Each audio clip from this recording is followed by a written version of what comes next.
So today I want to talk about principle-centered leadership and the 7 habits of highly effective people and how those things work together. So I've read the 7 habits multiple times, took lots of notes, tore up the book many times.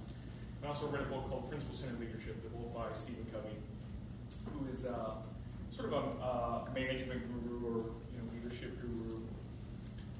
The 7 habits are really about personal improvement. And so you might ask, how does the 7 habits tie into principle-centered leadership, and what does that mean? So that's what I'm going to talk about today. So first we'll define leadership, at least by the dictionary definition. It says, the action of leading a group or people in an organization. So that's a pretty generic definition. I like to define it like this: influencing the culture of an organization. So I think that this is a much better definition, especially in the context of this talk and in our organization itself. So what is culture? We all have an idea of what that means. The definition is the arts or other manifestations of a human intellectual achievement regarded collectively. That was a very esoteric definition. I like to define it this way: what people repeatedly do. So leadership is influencing what people repeatedly do. What that means is, you look at somebody like Sean, right? Sean has set up this BelkTalks, grassroots. He did it himself. He's not an SVP, he's not the CIO, but yet you're all sitting here listening to us talk, or listening to the speakers talk about a given topic. That's leadership. You don't know what's happening. He's not out front. He sits on my row. I didn't even know he ran this. Right? But that's real leadership. That's what leadership is. Everybody inside the company is a leader in some form or fashion. It's not just what we call the leaders. It's also the managers. It's also the leads. It's the individual contributors. All of those people influence the culture of the organization. Some people call it leading by following, right? Things like that. So that leads into what Gallup calls the 4 needs of followers. Gallup Research did a huge survey, a huge study on what do followers need? Why do people lead? Why do people follow leaders? It's not just their title. It's not just their personal charisma or what you might think of as a stereotypical leader. It's also why do they influence you? Right? What are the reasons why you allow them to change what you repeatedly do? So the 4 needs of followers are trust, compassion, stability, and hope. So trust is a pretty obvious one, right? Like, you need to trust your leaders. You need to know that they have self-control, that they are calm, that they are under control. And that's what that's how the 7 habits tie into leadership. You need to be able to trust them. Compassion, it's not just the sort of stereotype of compassion, like helping the downtrodden, although that's certainly part of it. It's also understanding your team's needs, what's going on in their family. Are they late every day? Maybe it's because they're taking care of the children. Right? Understanding that is a key part of leadership. They're not going to follow you if you don't understand or care about them. Stability goes back to being calm, having yourself under control. Right? If you're providing stability, they'll trust you. If a leader comes in and freaking out, you're not going to trust what they want to do, and you're not going to be able to achieve your goals. You look to them for guidance. You look to them for stability, right, in a particular project or in the context of the organization, whatever it is. Hope. Hope is another one. Again, very positively oriented. It's giving them something to look forward to. Another key part. So, to fulfill the 4 needs, you need the 7 habits. 7 habits, going back to self-improvement, self-control, understanding who you are, trust, compassion, all those things. Stephen Covey defines the 7 habits as first, being proactive. So, being proactive is taking charge of your life. Take life by the horn, so to speak, right? When I was younger, I had some problems, and I was 14, 15. I said, Dad, what do I do? He said, well, pick yourself up off the ground and get after it. And what he really meant was take control. Stop letting winds of change define you. Right? You have to walk with a purpose. And to do that, you got to know what your purpose is. So being proactive is taking charge of your life. The first part of that is being responsible. So we probably all have ideas about what responsibility is, but what it really means is owning a particular problem, success, whatever it is, owning it. And what I mean by that is, I run the app. If the app goes down, it doesn't matter what happened. I'm the owner of that. I have to choose my response to that particular issue, right? So whatever it is, whatever the circumstances are, you have to choose your response. So responding and not reacting, that's choosing your response.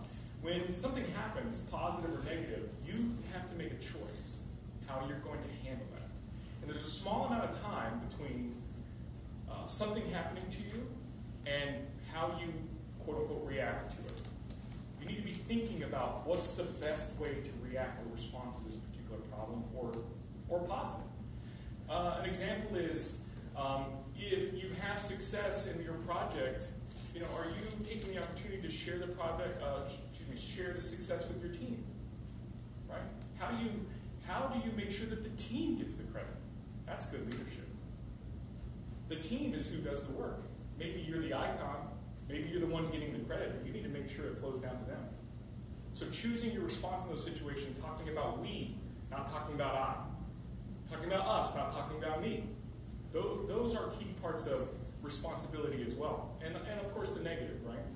If something happens, you can't make excuses. You have to respond to those things and own them.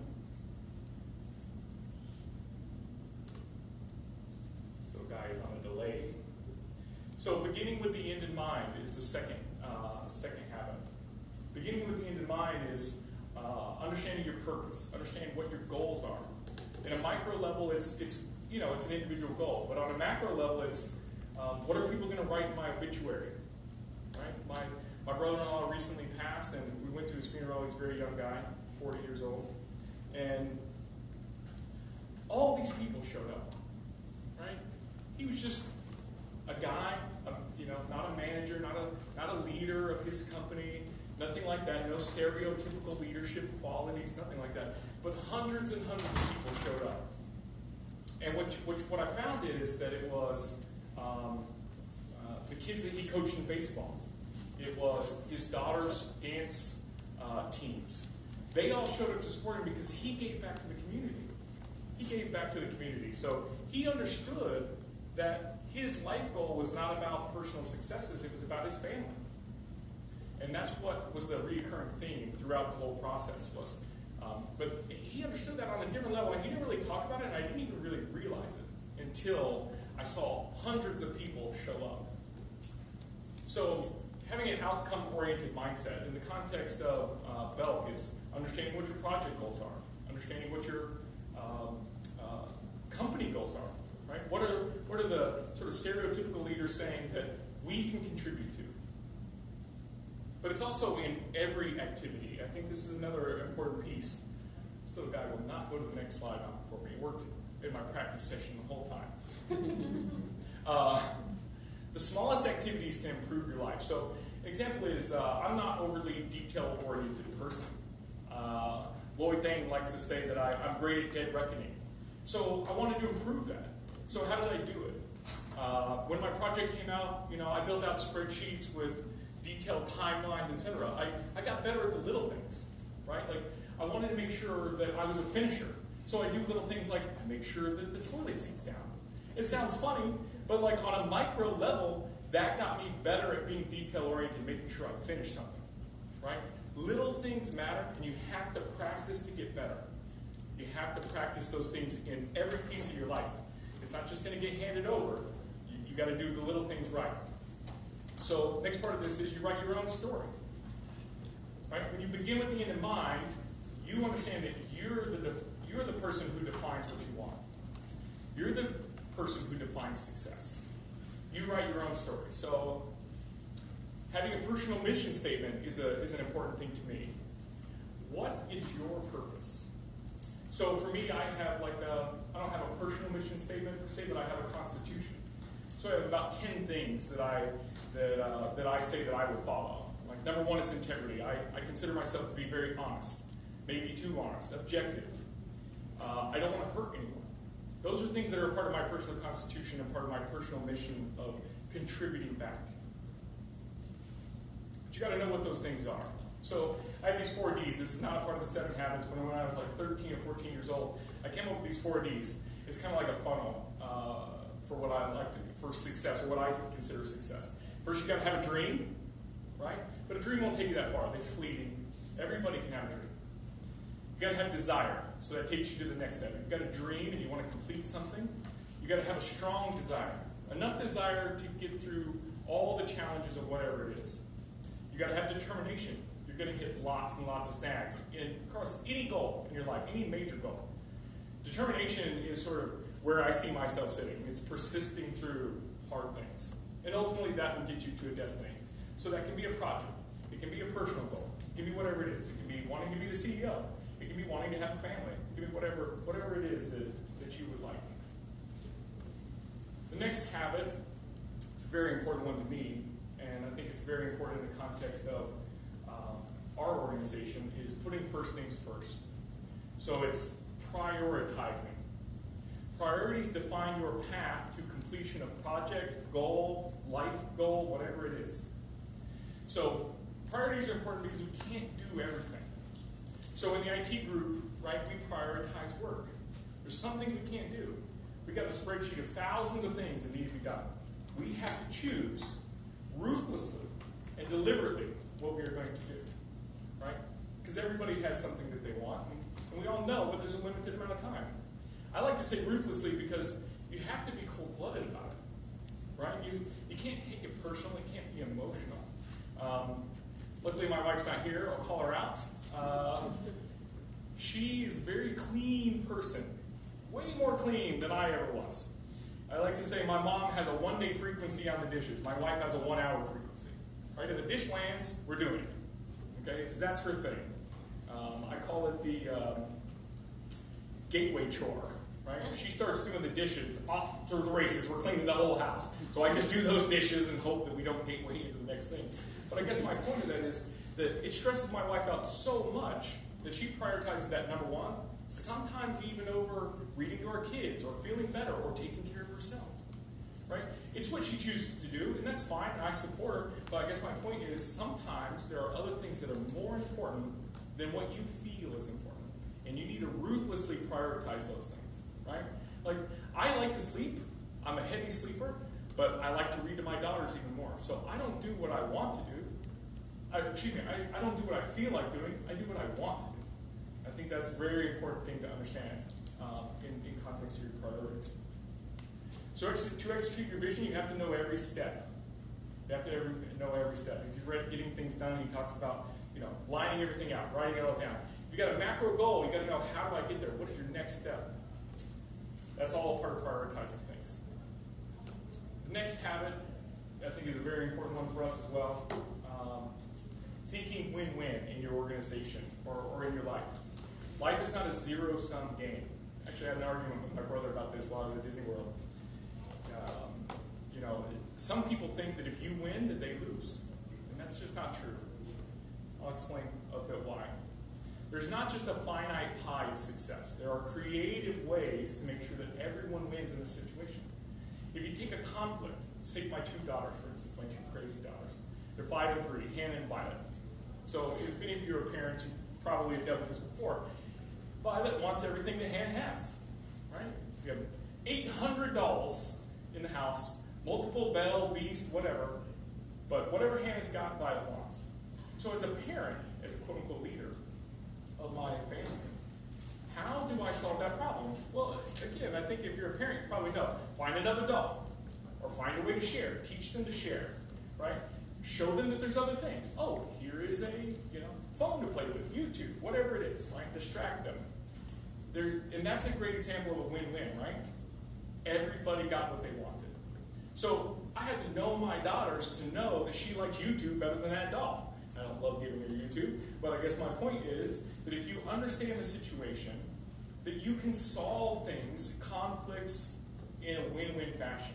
There's not a finite pie. In the context of goals of the company, they're the same thing. Different organizations have different goals. Supply chain doesn't want me sending bad addresses from the app, right? But also I have a set of work to do. So how do I find win-win? How do I find creative and technical ways, in my case, technical ways, to solve that? That's my main job, is to reconcile goals across groups and make sure that we get the most out of each one of the things that we do. But you have to understand what the other people's goals are, or what the individuals are, in order to do that. And you also have to know that just because I win doesn't mean they lose, and just because they win doesn't mean I lose.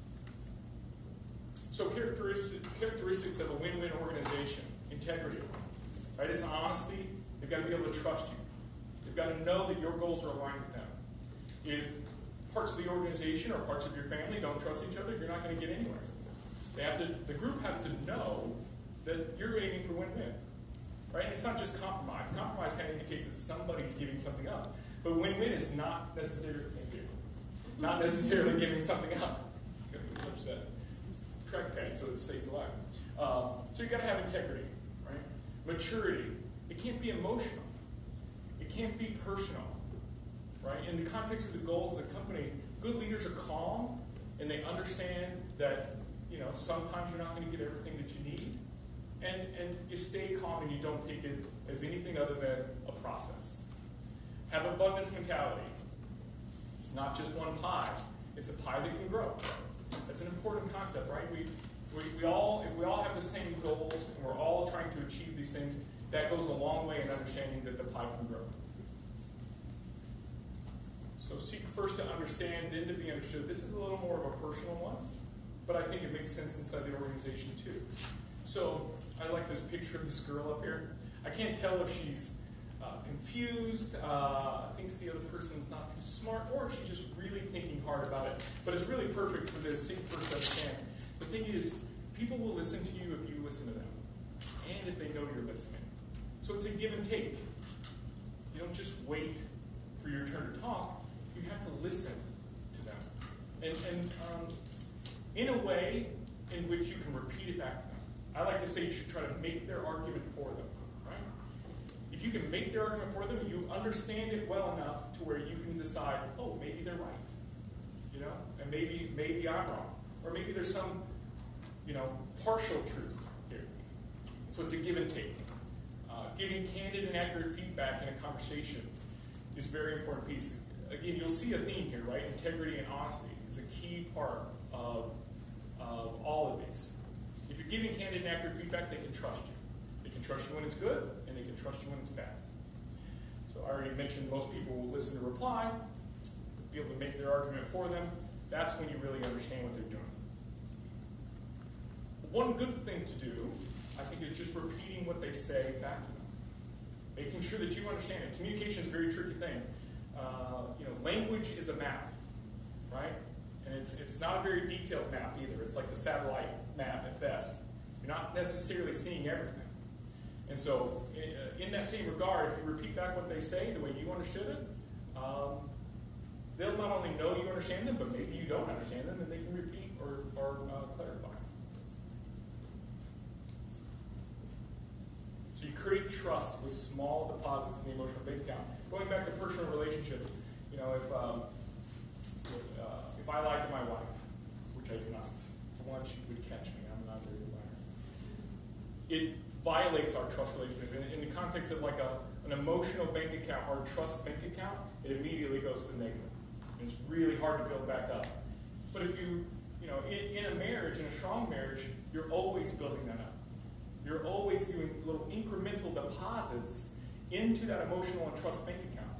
And the same thing goes at an organizational level with your teams or with other people across the company, creating little trust bank accounts and always depositing into them. And if you violate them, it goes straight to zero or negative.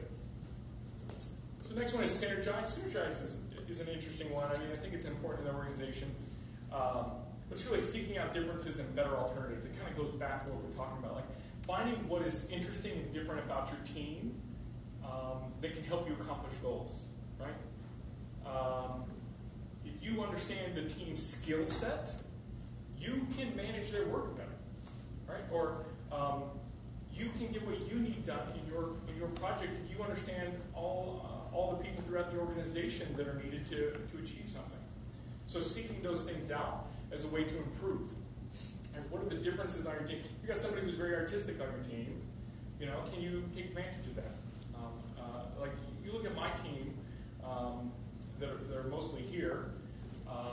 They have a different set of skills. Some of them are very good inspectors, right?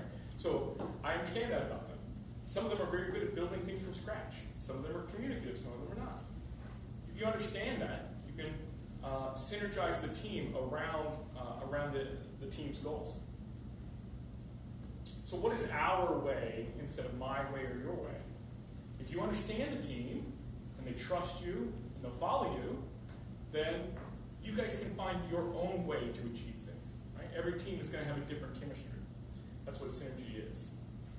How can we connect and align our goals? It kind of goes back to the trust aspect, right? If I have a good personal relationship with someone, they're going to be more inclined to trust me and to follow and allow me to influence them, and the same thing goes back and forth. So, as a really simple example, if I know where someone is from and we're from the same place, we like each other. Robert Cialdini in the book Influence talks about the liking effect. Why do we let people influence us? Well, part of it is whether or not whether or not we like them. So understanding who they are, how can you connect and find value in those other people? How can we enumerate our commonalities and differences and strengths in a relationship? And by enumerate, what I mean is know the details. What are all the little pieces? Not just where they're from, like what are their skill sets? What are their backgrounds? If you have somebody new on your team, you've seen their resume, but there's a lot of people who you have not. You don't know what they've done in the past and how it can help you. And ultimately, the most important one is how can we find value in the other person? Right? What is it that how can they help us contribute to our goals? How can we help them? How can we find personal things that connect us together? Because ultimately, those things also will help them follow you. Sharpen the saw. This is one that I'm not particularly good at. I skipped it the first time I read 7 Habits. I read it the second time. It's basically exercising, reading, writing, learning, teaching. It's an important one. The kind of idea is if you're always self-improving, you're getting out there, meeting new people, traveling, seeing what's going on in the context of the organization. Are you going over to supply chain? Are you coming over to e-com? Are you understanding what's going on? And do they see you getting better as a person? Right? It's an important piece because that's also part of why people follow you. Spend time refreshing ourselves, eating right, exercising, resting. All important pieces. If you come in negative because you haven't rested, or because my daughters have kept me up all night, that's going to give you a negative outlook. And it's not, and people don't necessarily want to follow that. They want to see you doing well as a person in order to follow. So how does this play into principle-centered leadership? Those are 7 habits. You'll see that the principle-centered leadership have a few qualities that are very similar to the 7 habits. So continually learning as sharpening the saw. We talked about that. Service-oriented, creating trust, serving others, giving back to them, serving throughout the organization, making sure to help out other teams, so that when you need them, they'll help you out, number 1. Number 2, just to do it, just to be a contributor. As a good leader, you should be service-oriented. You should be finding ways to make sure that your team is personally taken care of. As a manager, your job is to make sure that the obstructions are out of the way. How do you do that? A funny example is, Richard will come around, he's my boss, and he'll replace our name plaques. He's a VP of IT, replacing name plaques. It's his way of giving back to us, making sure that everybody's names are correct and, that it's all up to date. It's a funny thing, but he's serving us. Radiate positive energy, right? Kind of goes back to making sure you get good rest. People want to follow positive people. This is one that I can work on. Having a positive energy will give people sort of a calm so that if there's negative things going on or projects behind or things like that, that they still see that they can do it. It prevents them from getting agitated. Conrad is particularly good at radiating positive energy. Believing in other people. This is a very important one to me. You know, as a leader inside the corporation, you can't know or do everything, right? And especially in, down to the technical level, right? Even as the manager of my team, who's pretty directly, connected to the individual contributors, can't do it all, can't know it all, can't be an expert in it all. So when you believe in other people and empower them to do what it is that they are capable of doing, that is a very strong tool to make them feel responsible for their work, empowered. And empowerment is not just getting to decide, but it's taking responsibility for that decision and being proud of it, right? And that has a lot of residual impact over time. Giving people a voice and a choice in what they do is extremely powerful. And once they attach their personal ego or whatever it is to the success of that thing, they will drive it. So believing in other people and giving them the tools to actually, achieve all of the team's goals is an important thing. Seeing life as an adventure kind of goes back to being calm and radiating positive energy. If you see all the challenges on your team as an adventure and something to solve, you stay calm and you're able to continue on. If you're agitated, negative, it's going to get in the way of the way that you think. And if you're not able to think, you're not going to be able to get what you need to done. And then synergistic, we talked about that. Exercise for self-renewal, all important aspects of principle-centric leaders. So, key part of this is principles. So I sort of separate out principles and values in this way. This was sort of a profound thing in my life when I bought this principle-centered leadership book. The difference between a principle and a value as to how they define what it is that you do or how that you think about things. The first thing is a principle is why you do it. It does not shift. The key part of principle is like a principle based on moral and ethical standards, something like the golden rule, right? The golden rule is do unto others, right? Or treat other people the way you want to be treated. That doesn't shift. It's axiomatic. It will always be true. It doesn't matter what is going on in politics. It does not matter what is going on for you personally. It doesn't matter, the values of the society. That will always be true. Everyone will always want to be treated the best way that they possibly can be. It's axiomatic.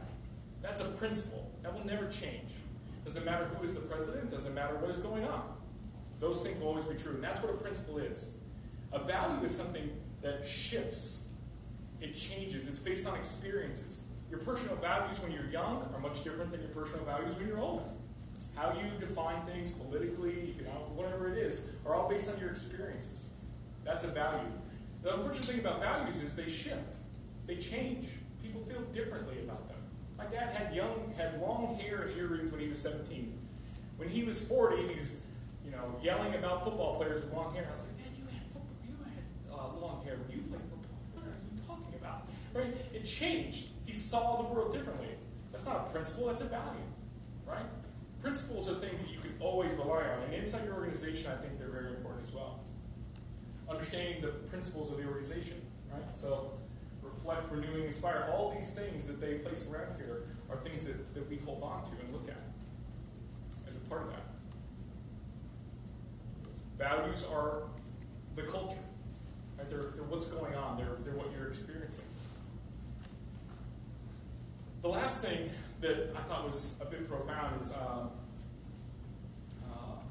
bought this principle-centered leadership book at some bookstore going out of business, and it was priced at $7.99. And I thought, this book changed my life for $8. And I thought that was really interesting, right? Because price kind of reflects value. $7.99 wasn't the value of that book to me, right? It changed me in a lot of ways. And I think that that's an important thing to understand is that if we have principles that we can stick to, they can help us be better leaders. And that rolls into the 7 habits, or the 7 habits roll into them. Thank you. I appreciate you guys' time taking to see us up here.